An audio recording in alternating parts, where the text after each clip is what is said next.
안녕하세요. 형광펜 성경과 함께하는 성경 공부, 오늘은 예레미야 49장입니다. 암몬 자손에 대한 하나님의 말씀입니다. 여호와께서 이같이 말씀하시되 이스라엘이 무자하냐 상속자가 없느냐. 이스라엘이 이제 끝나는 나라가 아니라 계속해서 대를 이어서 유지가 되어야 되는 나라인데, 이 암몬 자손들이 그 이스라엘 지파의 가짜 소원의 땅을 점령했던 거, 그것에 대해서 하나님께서 말씀하시는 겁니다. 말감이라고 근데 나와요. 암몬 자손이라고 안 하고 말감이 갓을 점령하였다, 갓지파의 땅을 점령하였다. 아마도 밀곰을 얘기하는 것 같아요.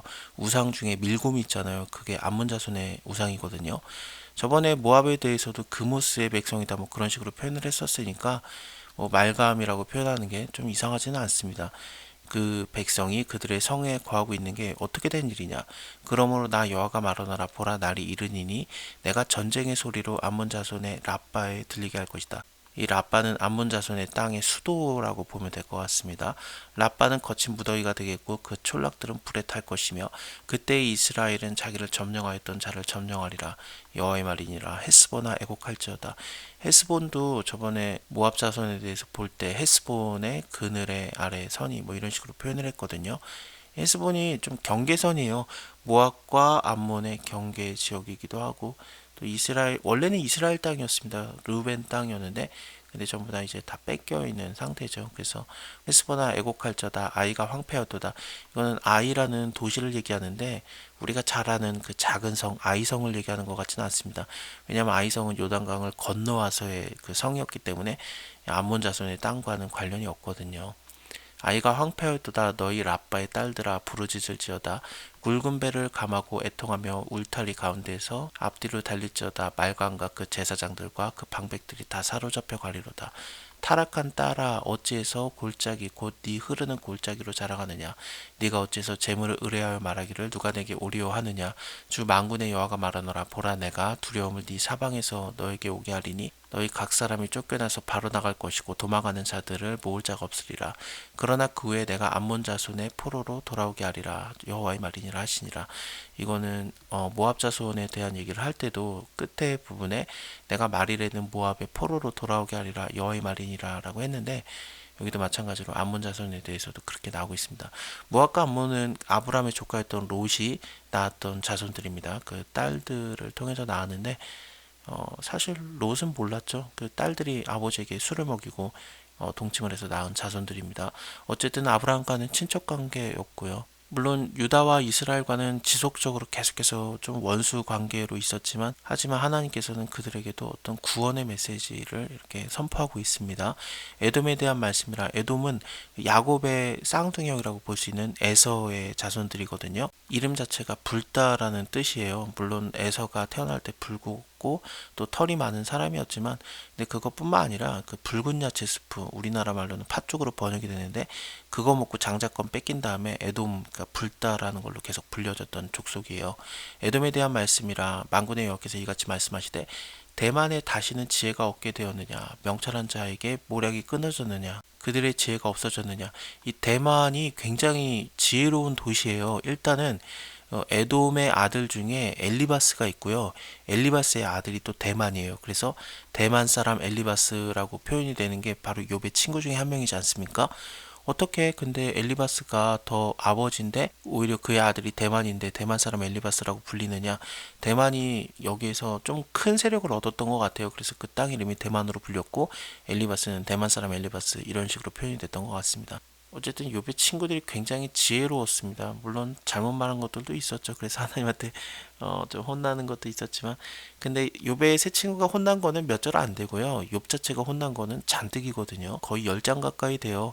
하나님이 혼낸 것도 많지만 그 앞에 엘리후라는 자가 말한 것도 이게 다 하나님께서 인정하는 듯한 느낌이 들어요. 그래서 하나님의 마음을 갖고 열받아서 얘기했던 엘리후와 그리고 하나님의 말씀을 포함하면은 욥이 혼난 건 10장이고 친구들이 혼난 거는 몇 절 안 돼요. 그럼 누가 더 잘못했겠습니까? 어쨌든 그렇습니다. 그래서 이 지혜가 없는 게 아닌데 근데 너네가 왜 이렇게 됐느냐. 드단의 검이나 돌이켜 도망갈지어다. 깊은 데 숨을지어다. 드단이라고 하면은 아브라함이 사라가 죽은 다음에 또 한 명의 여자를 얻지 않습니까? 구두라라는 여자를 통해서 6명의 아들을 더 낳는데 그 중에 한 명이 드단입니다. 원래는 아브라함의 그 아들이죠. 근데 이들이 여기 살다가 에돔에게 어쨌든 좀 점령을 당했던 것 같기는 해요. 그래서 드단의 검이나 돌이켜 도망할지어다 깊은 데 숨을지어다. 결국에는 에돔에 대한 얘기로 포함이 될 수 있을 것 같습니다. 왜냐하면 에돔에게 점령을 당했으니까요. 내가 에서의 재난을 그에게 임하게 하여 그를 벌할 때가 이르게 하리로다. 포도를 거두는 자들이 너에게 이르면은 약간의 열매도 남기지 아니하겠고 밤에 도적이 오면은 그 욕심이 차기까지 멸하느니라. 대저 내가 에서로 적신이 되게 하며 벌거벗은 몸이 되게 하고 그 비밀한 곳들이 드러나게 하였나니 그가 그 몸을 숨길 수 없을 것이다. 그 자손과 형제와 이웃을 멸망하게 하였은즉 그가 없어지리라. 네 고아를 남겨두라. 내가 그들을 살려두리라. 너의 과부들은 나를 의지할 것이다. 나 여호와가 이같이 말하노라. 보라 이 잔을 마시지 않을 자들도 마시지 아니치 못하겠거늘. 좀 말이 조금 어려운데 이 잔이라는 건 일단은 패망의 잔을 생각하면 될 것 같습니다. 히브리어로 보면은 그런 패하는 잔, 패배의 잔 그렇게 보면 되는데 이 잔을 마시지 않을 자들은 유다 민족들이 되겠죠. 하나님께서는 유다 민족들을 특히나 좀 더 사랑하셨는데 좀 대놓고 사랑하셨죠. 근데 그들에 대해서도 결국에는 패망의 잔을 마시게 했는데 너희는 왜 안 마시겠느냐? 네가 형벌을 온전히 면하겠느냐? 면하지 못하고 반드시 마실 것이다.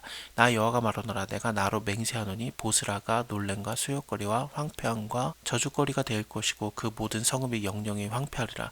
보스라라는 곳은 에돔의 북쪽 지역에 있는 도시 중에 하나인데 굉장히 높은 지역의 그 암석으로 되어 있는 곳에 있는 요새예요. 그래서 밑에도 14절부터 나오는 걸 통해서 보면은 뭐 산꼭대기에 점령한 자요라든지 너가 독수리같이 보금자리를 높이 지었을지라도 이런 표현들을 통해서 볼 때 아마도 보스라에 대한 얘기를 계속 이어가고 있는 것 같습니다. 내가 여호와께로부터 오는 소식을 들었노라. 사자를 열방 중에 보내어 이르시되 너희는 모여 와서 그를 치며 일어나 싸우라 하시도다.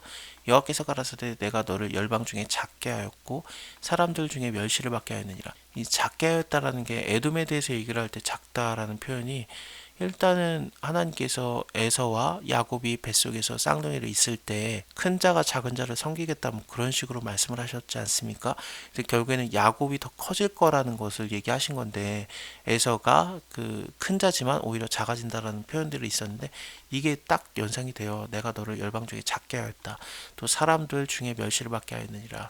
바위 틈에 거하며 산꼭대기를 점령한 자여 스스로 두려운 자인 줄로 여김과 너의 마음의 교만이 너를 속였도다. 네가 독수리같이 보금자리를 높이 지었을지라도 내가 거기서 너를 끌어내리라. 여호와의 말이니라. 에돔이 놀라운 것이 되리니 그리로 지나가는 자마다 놀라며 그 모든 재앙을 인하여 비웃으리로다. 나 여호와가 말하노라. 소돔과 고모라와 그 이웃의 성읍들에 멸망된 것 같이 거기 거하는 사람이 없으며 그 중에 우고할 아무 인자가 없으리라. 보라 내가 사자가 요단의 숲풀에서 올라오는 것 같이 그가 와서 경관 처소를 칠 것이며 여기서 사자라고 표현되는 것은 바벨론 제국을 얘기합니다. 그 다니엘 7장 4절을 보면은 이 바벨론 제국에 대해서 독수리 날개가 달려있는 사자로 표현을 하거든요. 실제로 에돔이 바벨론 제국에게 멸망당해요. 내가 즉시 그들을 거기서 쫓아내고 택한 자를 내가 그 위에 세우리니 나와 같은 자가 누구며 나로 더불어 다툴 자가 누구며 내 앞에 설 목자가 누구냐. 그런즉 에돔에 대한 나 여호와의 도모와 대만 거민에 대해서 경영한 나 여호와의 뜻을 들어라. 양떼 어린 것들을 그들이 반드시 끌어가겠고 혹은 히브리어로 양떼 어린 것들이 그들을 반드시 끌어가겠고도 됩니다.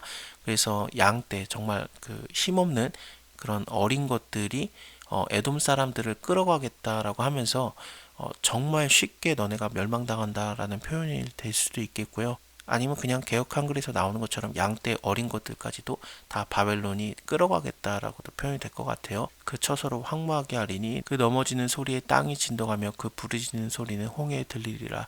보라 원수가 독수리같이 날아와서 그 날개를 보스라 위에 펴는 그날에 아까도 말씀드린 대로 그 바벨론 제국에 대해서 독수리 날개가 달린 사자라고 표현을 했었는데 그렇습니다. 사자가 독수리처럼 날아와요. 그 날개를 보스라 위에 펴는 그날에 에돔 용사의 마음이 굳어하는 여인가 될 것이라. 다메섹에 대한 말씀이라. 하맛과 아르밧이 수치를 당하리니 이 아르밧은 그 원래는 솔로몬 제국 때는 이곳도 이스라엘의 영토 중에 하나였습니다.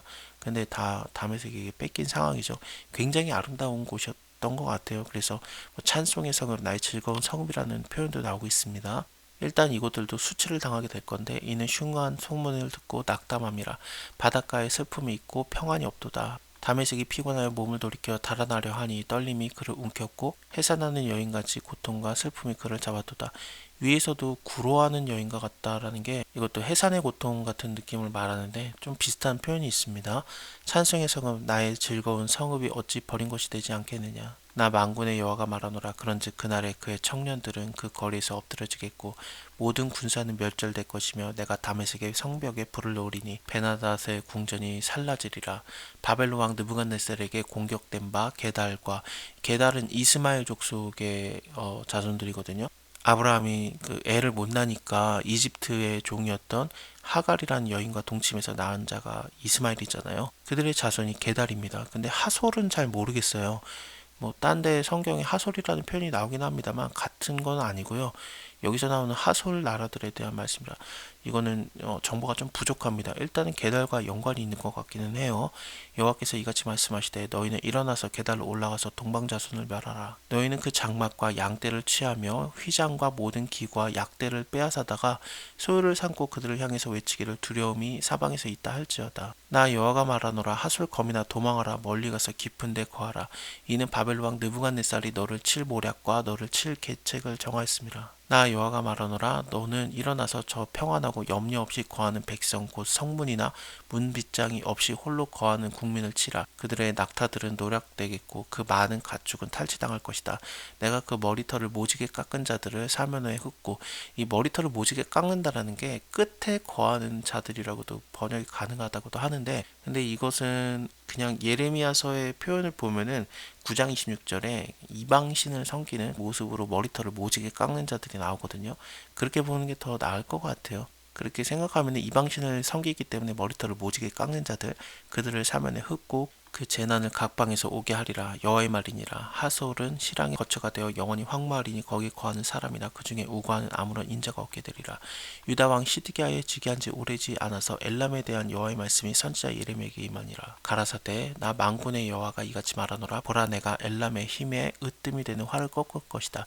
엘람 자손들은 이 활을 잘 쏘는 그런 자손들이었나 봐요.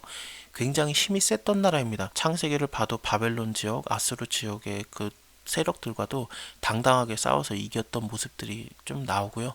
그리고 메대랑 바사 제국과 좀 연관이 있어요. 그래서 바벨론을 꺾어트리는데도 큰 힘을 보탰던 게 엘람 자손이기도 합니다. 그래서 이 엘람이 무너진다라는 게, 이 활이 꺾인다라는 게 하나님께서 하지 않으면 불가능한 일이거든요. 물론 다 하나님께서 다 하시는 거죠. 근데 특히나 엘람이 무너지는 것은 하나님께서 이제 완전히 꺾어트리는 듯한 하늘의 사방에서부터 이런 하늘이라는 단어 자체도 하나님께서 하신다라는 느낌이 더 강하게 표현되는 것들입니다. 이 하늘의 사방에서부터 사방 바람을 엘람에게 이르게 하여서 그들을 사방으로 흩으리니 엘람에서 쫓겨난 자에 이르지 아니하는 나라가 없으리라. 나 여호와가 말하노라. 내가 엘람으로 그 원수의 그 생명을 찾는 자의 앞에 놀라게 할 것이며 내가 재앙곧 내 진노를 그 위에 내릴 것이며 내가 또 그 뒤로 칼을 보내어서 그를 진멸하기까지 할 것이라. 내가 나의 위를 엘람에 베풀고 왕과 족장들을 그곳에서 멸하리라. 여호와의 말씀이니라. 그러나 끝날에 이르러는 내가 엘람의 포로를 돌아오게 하리라. 여호와의 말이니라. 그래서 암몬 자손에 대해서도 포로를 돌아오게 하리라라고 했고 모압 자손에 대해서도 말일에는 포로에서 돌아오게 할 것이다라고 했는데 끝날 곧 예수 그리스도를 통해서 이루어지는 그 마지막 날에 그들에 대한 구원의 메시지가 약속되고 있습니다. 자, 오늘은 여기까지 보고요. 다음에 50장 이어서 볼게요. 감사합니다. 다음에 뵐게요.